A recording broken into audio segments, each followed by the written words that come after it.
And welcome to my YouTube channel. तो आज का विषय है वैराग्य की उत्पत्ति, जिसके विषय में मानस मर्मज्ञ परम पूज्य श्री राम किकरण जी महाराज कहते हैं, वैरागी का अर्थ है कि जिसका किसी वस्तु अथवा व्यक्ति में राग ना हो। दो प्रकार के वैरागी होते हैं। कुछ विरागी तो ऐसे होते हैं जो सन्यासी हैं, गृह त्यागी हैं तथा पूरी तरह से बाह्य बंधनों से मुक्त हो चुके हैं एवं जिनके अंतःकरण में किसी वस्तु के प्रति राग नहीं है।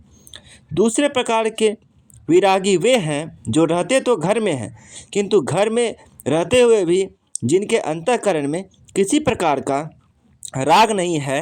हमारी संस्कृति में दोनों प्रकार के वैराग्य वाले को वर्णन आता है। एक और तो महात्मा लोग हैं, सन्यासी हैं तथा दूसरी ओर गृहस्थ जीवन में रहते हुए भी पूर्ण वैराग्य युक्त महापुरुषों की भी कमी नहीं है। ऐसी मान्यता है कि जब कहीं गुण दिखाई देगा तब राग तो बढ़ेगा किंतु विराग नहीं बढ़ेगा, क्योंकि जहाँ पर व्यक्ति को गुण दिखाई देगा वहाँ राग अवश्य होगा। रामायण में एक ऐसे पात्र थे जिनमें गुण तो थे बहुत से, पर विराग नहीं था। वे पात्र थे महाराज मुनि मनु जी। बड़े धर्मात्मा हैं, स्मृति के निर्माता हैं, शास्त्रों के निर्माता हैं तथा संसार की मर्यादा का निर्माण करने वाले हैं। मनु का गौरव हमारे इतिहास में अद्वितीय है। उन मनु अपने राज्य को सर्वदा धर्म के अनुकूल चलाया तथा धर्मशास्त्र की जितनी विधि व्यवस्था है उन सब का मनु ने अपने जीवन में पालन किया। इस प्रकार मनु के जीवन में सब कुछ तो था, पर एक वस्तु नहीं थी। उसका वर्णन करते हुए गोस्वामी जी कहते हैं कि मनु ने स्वयं स्वीकार किया कि मेरे जीवन में वैराग्य नहीं है। होई ना विषय विराग भवन बसत भा चौथपन हृदयो बहुत दुख लाग जन्म गयो हर भक्ति बीनु। किंतु मनु जीवन में वैराग्य नहीं आया। इसका रहस्य क्या है? यही मुनि जब दशरथ बने तब भी प्रारंभ में वैराग्य नहीं है, पर अंत में उनमें वैराग्य आ गया। इसका रहस्य क्या है? जब हमें किसी वस्तु में दोष अथवा दुख दिखाई देता है तो उसका मन उससे हटता है, उससे हमारा राग हटता है। और मनु की समस्या यह है कि उनकी प्रजा बड़ी धर्मात्मा है, पत्नी भी पतिव्रता है तथा पुत्र भी बड़े आज्ञाकारी हैं।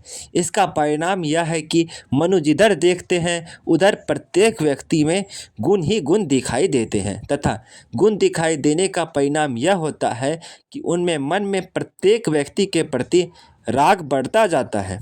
यह बात हम अवश्य ध्यान में रखें कि दूसरों से सुख पाने के लिए यह आवश्यक है कि उनसे हम राग करें तथा उनमें हमें गुण दिखाई दे।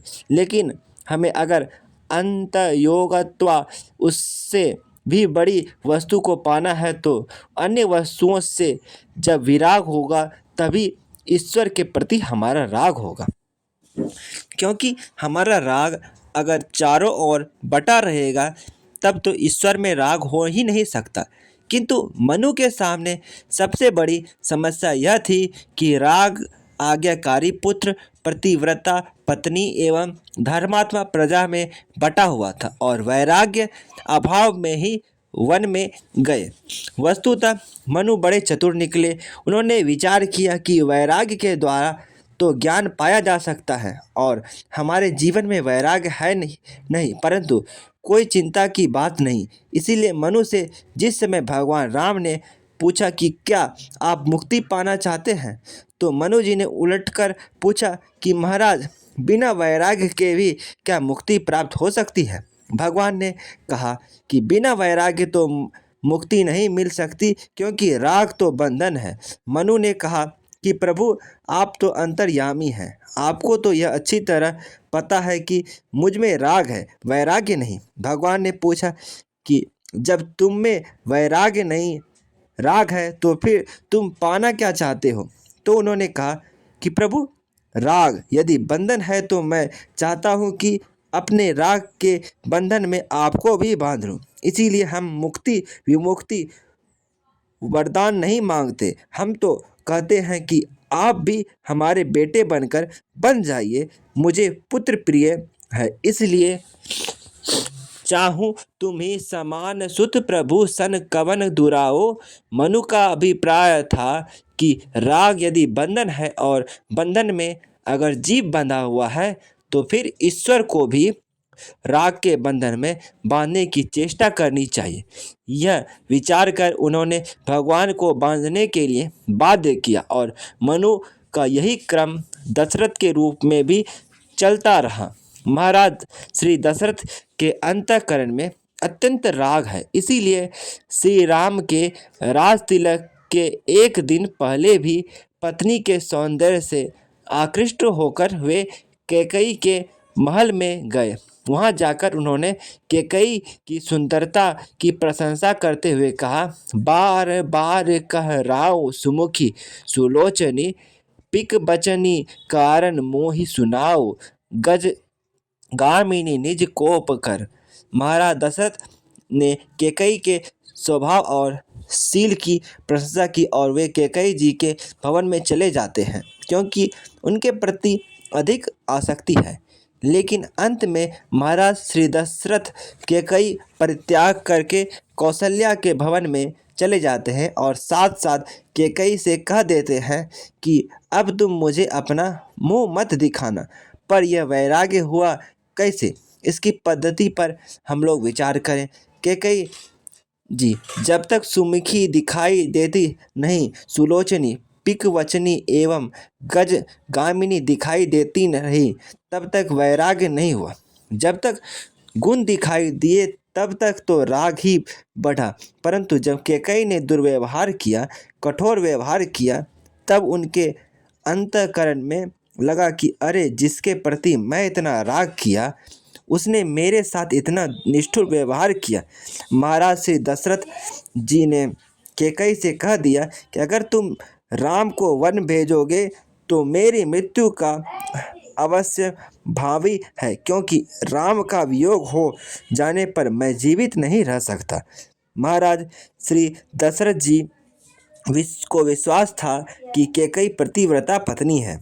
जब वे यह सुनेगी कि राम के वियोग में मेरे प्राण चले जाएंगे तो वे तुरंत अपने हठ का परित्याग करके कहेंगे कि नहीं नहीं महाराज, आप जीवित रहिए, क्योंकि आपके जीवित रहने से तो मेरा सौभाग्य अखंड रहेगा। और सचमुच कोई भी पत्नी पति के प्रति यही तो कामना कर सकती है। लेकिन कैकेयी इतनी निष्ठुर हो गई कि उन्होंने महाराज श्री दशरथ जी से कहा दिया कि महाराज, मृत्यु तो दो में से एक की होगी, चाहे आपकी हो या चाहे मेरी हो, क्योंकि आप कह रहे हैं यदि राम बन जाएंगे तो आपकी मृत्यु होगी, और मैं कहती हूँ कल से मेरा होते ही यदि राम वन नहीं चले गए तो मेरे प्राण चले जाएंगे। होत पात तु मुनिवेश धरी, जो न राम बन जाहि, मोर मरनु राउर अजस नृप समुझ उई मन माही। तो एक न एक की मृत्यु अवश्य भावी है। महाराज श्री दशरथ जी कैकेयी की ओर देखकर मानो जानना चाहा कि आप किसकी मृत्यु चाहती हैं। यद्यपि उस समय कैकेयी जी ने सीधे तो नहीं कहा, परंतु उन्होंने अत्यंत कठोर बात कह दी। वे कहती हैं, महाराज, मेरी मृत्यु और आपकी मृत्यु में यह अंतर अवश्य है कि मेरी मृत्यु के साथ साथ मोर मरनु राउर अजस, मैं यदि मर जाऊंगी तो आपको कलंक लगेगा तथा आपकी कीर्ति नष्ट हो जाएगी, पर यदि आप मर जाएंगे तो आपको यश मिलेगा तथा मरने के बाद भी आपकी कीर्ति अमर हो जाएगी और आप पूज्य बन जाएंगे। इसीलिए मरना आपका ही ठीक है, मेरा मरना ठीक नहीं। कितनी चतुराईपूर्ण भाषा में कठोर बात कह दी गई कि मेरी मृत्यु के बाद आपको कलंक लगेगा, तो कितनी बड़ी हानि होगी। दूसरे को कीर्ति के लिए मरने की प्रेरणा देना, यह बात तो बड़ी अच्छी सी प्रतीत होती है। व्यक्ति में कीर्ति के लिए अपने को मिटा देने की प्रेरणा हो, यह तो अच्छी बात है, लेकिन कैकेयी का यह निष्ठुरता ही दशरथ जी के जीवन का सौभाग्यमय पक्ष था, क्योंकि कैकेयी में जब तक उन्हें ये चारों गुण दिखाई देते रहे तब तक उन्हें वैराग्य नहीं हुआ, लेकिन जब उन्हें उनमें दोष और दुख दिखाई पड़ा तो उनकी आंखें बदल गई तथा वैराग्य हो गया, और वैराग्य होने के पश्चात तुरंत क्रिया का परित्याग करके वे ज्ञान के भवन में चले गए। पहले वे कैकेयी से यह कह बैठे थे, बार बार कह राव सुमुखी, हे सुंदरी मुख वाली, परंतु बाद में जब कैकेयी राम के लिए वनवास वरदान मांगा तब तुलसीदास से पूछा गया कि अब दशरथ जी को सुमुखी कैकेयी कैसी लग रही है, तो तुलसीदास जी ने कहा, राम राम, अब भला इन्हें सुमुखी कहने वाला का मन होता, बस अब तो लग ही कुमुख वचन शुभ कैसे, अब तो यह सुमुखी नहीं अपितु कुमुखी है। गोस्वामी जी का अभिप्राय है कि जिस मुख द्वारा ईश्वर को देश निकाल दे दिया गया वह तो कुमुखी ही होगा। महाराज दशरथ कैकेयी के नेत्र की प्रशंसा करते हुए कहते हैं कि आप बड़े नेत्र वाली हैं, परंतु अब तो उनकी आंखें भूखी बाघिनी की आंखों के समान दिखाई दे रही है। उतरो ना देई दूसह गिरिश रुखी, मेघनहि चितब बनु जनु बाघिनी भूखी। अब जो कैकेयी पहले पीग बचनी कोयल के समान मीठी बोली बोलने वाली दिखाई देती थी, अब उनका एक एक शब्द ऐसा लग रहा है जैसे बाज पक्षी पर टूट रहा हो। भूप मनोरथ सुभग बनु सुख सुबहि हमानु, भिल्ली जिमि झाड़ चहिती बचनु भयंकरु बाजू। पहले कैकेयी हाथी के समान चाल वाली दिखाई देती थी, परंतु अब गोस्वामी जी ने कहा, हाँ, दशरथ जी को वे अब भी दिखाई तो हाथी ही देती है, पर अब चाल में हाथी दिखाई नहीं दे रही है, बल्कि दशरथ जी ने तो कह दिया कि कैकेयी, मैं तो तुम्हारी चाल के लिए कहता था कि तुम गजगमनी हो, किंतु केवल चाल में ही नहीं, तुम तो व्यवहार में भी गज निकली, क्योंकि जैसे हाथी का स्वभाव है वृक्ष को उखाड़ कर फेंक देना, इसी तरह तुमने मनोरथ के वृक्ष को उखाड़ नष्ट कर दिया। मोर मनोरथी सुरतरु फूल, फरत करिनी जिमि हतेयु समूला। इस प्रकार पहले कैकेयी में जो चारों गुण दिखाई दे रहे थे अब वे दोष के रूप में परिवर्तित हो गए हैं। तब महाराज श्री दशरथ जी ने कैकेयी का परित्याग कर दिया तथा उनके अंतःकरण में वैराग्य उत्पन्न हो गया। इसीलिए इसका वर्णन आता है कि महाराज दशरथ जी को अंत में दृढ़ ज्ञान की प्राप्ति होती है। रघुपति प्रथम